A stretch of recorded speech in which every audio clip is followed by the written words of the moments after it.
wasn't me, it was Ignacio. He's the one. Whoa, whoa, whoa, whoa. It wasn't me. It was the guy. Ignacio. Hey guys, Kiwi here, warning of spoilers for Breaking Bad, El Camino, and Better Call Saul up to Season 6, Episode 8. In this video, I'll be breaking down every single Breaking Bad and Better Call Saul Easter egg that was in Better Call Saul Episode 608, as there's a lot to discuss. Like the video if you end up enjoying it, subscribe to the channel, and follow me on Twitter for more Better Call Saul and Breaking Bad updates. With that being said, let's jump right into the breakdown. Near the beginning of Episode 608, Lalo explains the failed assassination attempt from the Season 5 finale to Jimmy. Lalo also reminds Jimmy that he met him through Nacho. This causes Jimmy to freak out as Lalo is accusing him of being involved through subtle implications. Now as a side note, Jimmy being gagged while trying to speak was low-key hilarious. Lalo neutered his only superpower, his loud mouth. You're the guy with a mouth. You go blah, blah, blah, and they walk out of there. I mean, it's amazing, really. You two in your mouths, Dios mío. Jimmy's way with words has worked on Lalo before, but Lalo puts a stop to it. Right as Jimmy gets gagged, he yells out, "It wasn't me, it was Ignacio." This is referencing Saul Goodman's first episode in Breaking Bad, which was Season 2, Episode 8, when Walt and Jesse kidnapped Saul and brought him out to the desert. This is of course referencing the iconic Breaking Bad scene of Saul yelling out the same thing, which I've done entire videos about in the past. I love this dialogue, and it truly makes the story feel like it's coming full circle. Now in Breaking Bad, why does Saul yell out thinking that Lalo sent Walt and Jesse to kidnap him when Mike heavily implies to Jimmy and Kim in episode 608 that Lalo is dead? Lalo didn't send you? No, Lalo? Who?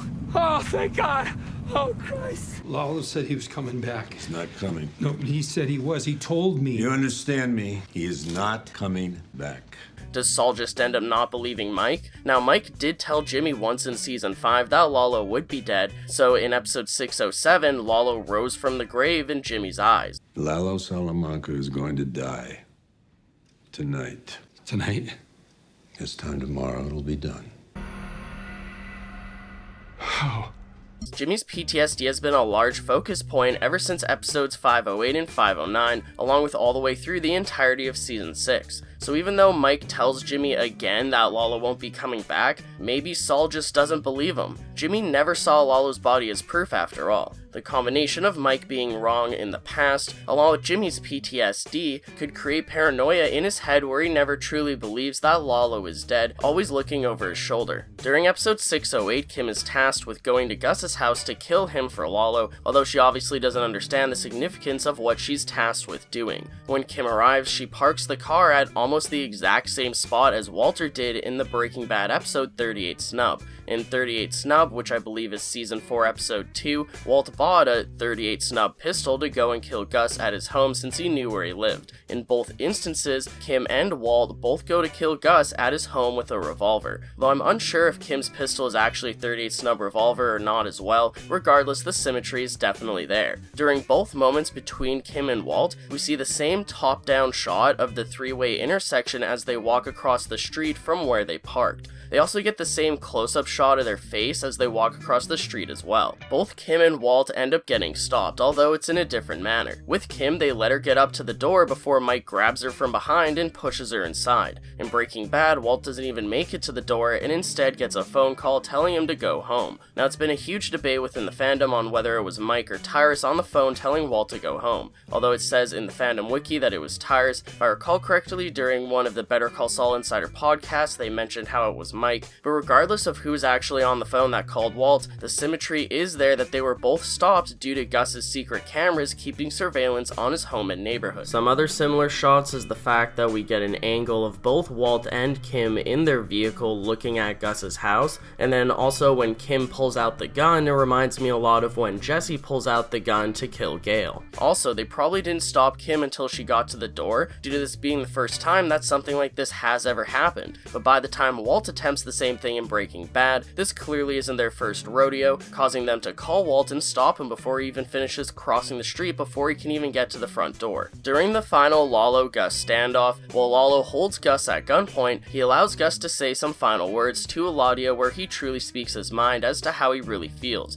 This final monologue heavily reminds me of Nacho's final monologue at the end of episode 603, although that's not even the reference I'm trying to highlight here. What I am trying to highlight is the fact that Gus tells Lalo that Hector will be the final Salamanca Salamanca, along with explaining how he helped Hector recover just enough to keep him alive to torture him. This of course is a reference to in Breaking Bad, where Gus actually does taunt Hector for being the final Salamanca. I will save him to the last. Before he dies, he will know I buried every one of you. All of them, Hector.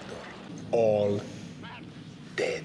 This Breaking Bad scene of Gus taunting Hector has become infamous over the past few years, ever since Lalo was introduced into Better Call Saul, due to there being a ton of debate in the fandom on whether Lalo is actually dead by the time this scene happens in Breaking Bad, or if Lalo's just in hiding. Now it turns out that this scene holds true, and Gus's prophecy of keeping Hector alive as the final Salamanca is also true, as now we know that Lalo does die in Better Call Saul. Gus's plan to torment Hector as the final Salamanca does come to fruition, although we all know that Gus's vendetta for revenge against Hector eventually becomes his downfall due to it being his one weakness. So ever since the season 5 premiere for Better Call Saul, there's been a South Wall theory in regards to Lalo's fate. Lalo's original hint that Gus was building a secret superlab was due to Werner telling Lalo about building the South Wall in the season 4 finale. Certainly, they are to finish clearing the debris, then begin the South Wall.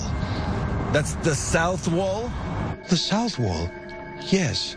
In the season 5 premiere, Gus gets the German workers to work on a fake project as a front to try and trick Lalo, but at the end of that scene, Lalo tells Gus that the South Wall will look real nice, toying with him by implying that he's still onto Gus's true plans. South Wall's gonna look beautiful.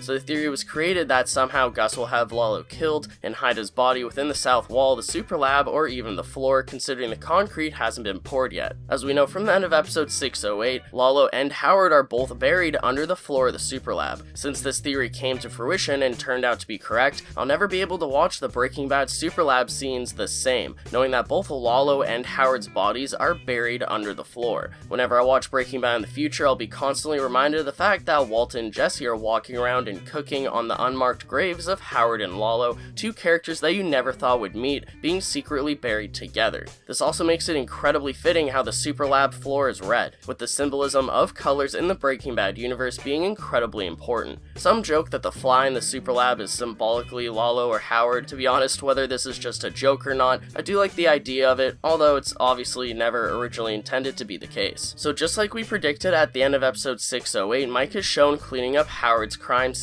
During the season 6 mid-season break between episodes 607 and 608, we all theorized on how Howard's body would be quote-unquote taken care of.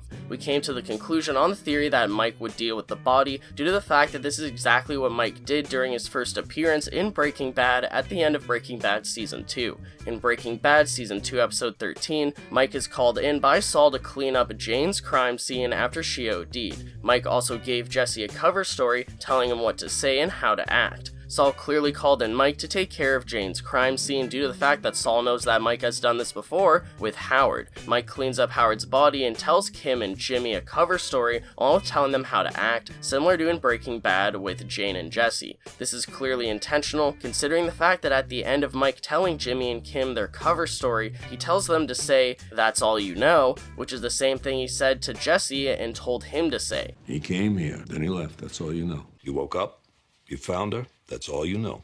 Not only that, but Mike also gets Jimmy and Kim to repeat what he's telling them, something that Mike also did with Jesse. Say it out loud. I need to hear it. We understand. It never happened. Say it. I woke up, I found her, that's all I know.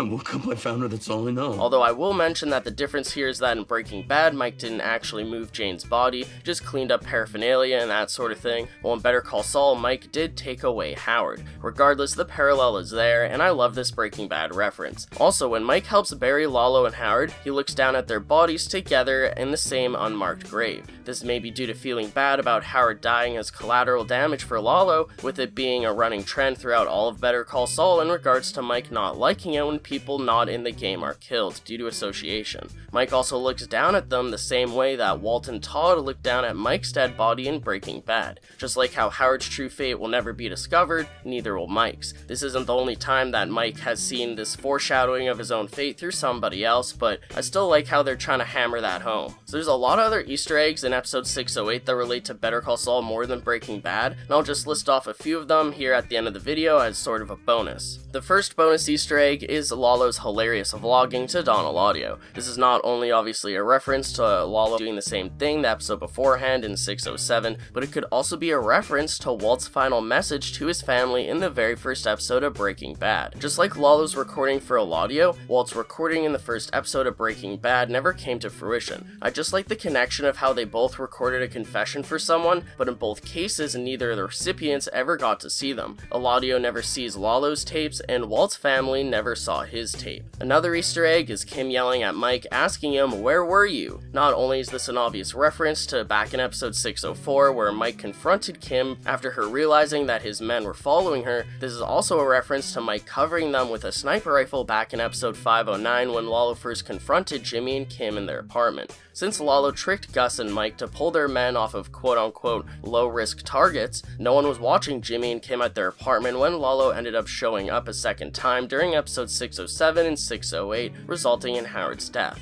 Although Kim is mostly responsible for Howard's death along with Jimmy somewhat as well, even with Lalo being the one to pull the trigger, Kim is once again pushing guilt off of herself, this time by implying that it's Mike's fault for not protecting them from Lalo again. It is true that if Mike did cover them at the apartment that Howard may not have died, but there's just so many variables to the situation that it's not purely Mike's fault. The next Better Call Saul Easter egg I wanted to mention is during Lalo first holding Gus at gunpoint. Just after Lalo shoots Gus with his bulletproof vest,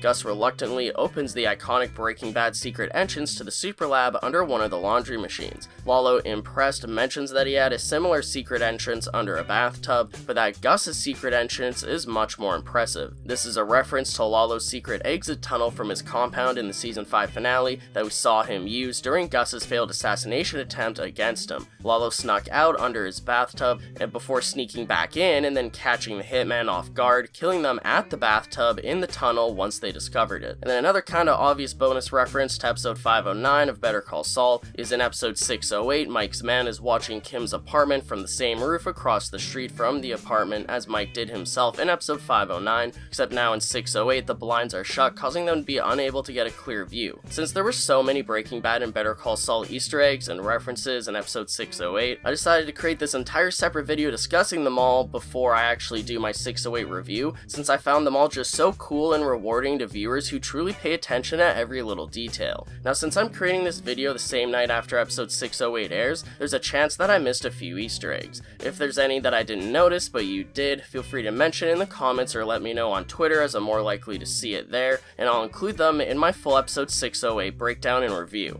Also, I usually do a trailer breakdown for the following episode as soon as the episode airs, but AMC actually hasn't released the trailer for episode 609 yet, so once it does, I'll be sure to get a breakdown out for all of you. I actually saw kind of a mini teaser for season 6 part 2 during one of the commercial breaks after the replay for episode 608. Haven't been able to find it online, so maybe I'll wait for that to show up online, or I'll just have to do a recording of it on my phone. I don't really want to do some sort of low quality phone recording, but hey, you know, gotta do what you gotta do, right? In the meantime, if you're looking for more Better Call Saul content, check out my full Better Call Saul season 3 tier list and recap video that I just uploaded. It's a full retrospective that's over 2 hours long, definitely the longest video I've ever done, that I recently released just last weekend, a few days ago. It took a long time to create, and I'm quite happy with how it turned out, so go and show it some love, and look out for my season 4 tier list in the next week or so, just depending on how busy I am with the current season 6 episodes. I'd appreciate a like on the video if you've enjoyed anything I've said today, and if you're new to the channel or just haven't yet already, subscribe and hit that bell notification to stay updated on when I post new content on Better Call Saul and Breaking Bad. Check out my Patreon or give a super thanks to help support the channel financially. But most importantly, I thank you all so much for watching, and until next time, I'll talk to you guys later. Peace out!